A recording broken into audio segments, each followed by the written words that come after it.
India വിരോധം മാത്രം തലയ്ക്ക് പിടിച്ച ബലൂച്ച് ആർമി സൈനികരെ ഓരോന്നായി, അതായത് പാകിസ്ഥാനിലെ സൈനികരെ ഓരോന്നായി കൊന്നൊടുക്കിക്കൊണ്ടിരിക്കുന്ന കാഴ്ചയാണ് ഇപ്പോൾ ലോക രാജ്യങ്ങൾ മുഴുവൻ കണ്ടുകൊണ്ടിരിക്കുന്നത്.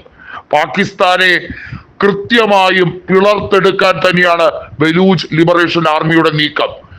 ഇന്ത്യയുടെ ഓപ്പറേഷൻ സിന്ദൂറിന് ശേഷം അതിർത്തികളിൽ, അതായത് ലൈൻ ഓഫ് കൺട്രോളിൽ നടത്തുന്ന പാകിസ്ഥാന്റെ ഷെല്ലാക്രമണം, അത് ഏത് വില കൊടുത്തും അതിനെ പ്രതിരോധിക്കാൻ ഇന്ത്യൻ സൈന്യം സുസജ്ജമാകുമ്പോൾ ആഭ്യന്തരമന്ത്രി അമിത്ഷാ പ്രതിപക്ഷ നേതാവ് രാഹുൽ ഗാന്ധിയെ സർവകക്ഷി യോഗത്തിന് നേരിട്ട് ക്ഷണിച്ചിരിക്കുന്നു എന്നതാണ് ഇന്ത്യയിൽ ഉണ്ടായിരിക്കുന്ന ഏറ്റവും വലിയ വികാസം എന്ന് പറയുന്നത്. പ്രധാനമന്ത്രി നരേന്ദ്രമോദിയും ആഭ്യന്തരമന്ത്രി അമിത്ഷായും പ്രതിപക്ഷ നേതാവ് രാഹുൽ ഗാന്ധിയും പങ്കെടുക്കുന്ന സർവകക്ഷി യോഗം, പ്രതിപക്ഷ നേതൃത്വത്തിന്റെ പ്രതിനിധിയായ രാഹുൽ ഗാന്ധി, ലോക്സഭയിലെ 234 എംപിമാരുടെ പ്രതിനിധിയായ രാഹുൽ ഗാന്ധി, ലോക്സഭയിലെ പ്രതിപക്ഷ സഖ്യകക്ഷികളെല്ലാം അവരുടെ ഏക പ്രതിനിധിയായി സർവകക്ഷി യോഗത്തിലേക്ക് പ്രതിപക്ഷ നേതാവായ രാഹുൽ ഗാന്ധി അയക്കുമ്പോൾ അവർ സംയുക്തമായി എടുക്കുന്ന തീരുമാനം പാകിസ്ഥാന്റെ അവസാനത്തിലേക്കുള്ളതാണോ എന്നുള്ളത് മാത്രം ഇനി കണ്ടിരുന്നാൽ മതി. ഇന്ത്യ ഏത് രീതിയിലുള്ള മറുപടി കൊടുക്കാനും തയ്യാറാണ് എന്നുള്ളത് പ്രധാനമന്ത്രി നരേന്ദ്രമോദി വ്യക്തമാക്കിയ ഒരു സാഹചര്യത്തിലാണ് ഇപ്പോൾ ഇതാ സംയുക്ത സർവകക്ഷി യോഗം വിളിച്ചു ചേർത്തിരിക്കുന്നത്.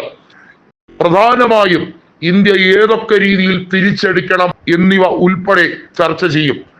ആർമിക്ക്, അതായത് സൈന്യത്തിന് സർവാധികാരം കൊടുക്കുകയാണെങ്കിൽ പിന്നെ ഭീകര കേന്ദ്രമെന്നല്ല, ഭീകരരെ തീറ്റിപ്പോറ്റാൻ അവർക്ക് കൂട്ടിരിക്കുന്ന പാക് സൈന്യത്തിനെ ഒന്നും ബാക്കി വെക്കാതെ തകർത്തെറിയാൻ ശേഷിയുള്ള, പ്രഹാരശേഷിയുള്ള മിസൈലുകൾ തൊടുത്തുവിടാൻ ഇന്ത്യൻ സൈന്യത്തിന് യാതൊരു മടിയും കാണില്ല. വിദേശകാര്യ സെക്രട്ടറിയായ വിക്രം മിസ്ത്രി കൃത്യമായ വിവരണം കൊടുത്തു കഴിഞ്ഞിരിക്കുകയാണ് ഇന്ത്യൻ ആഭ്യന്തര മന്ത്രാലയത്തിനും പ്രതിരോധ മന്ത്രാലയത്തിനും ഏതൊക്കെ രീതിയിലാണ് ഇന്ത്യ സുസജ്ജമായിരിക്കുന്നത് എന്നുള്ളത്.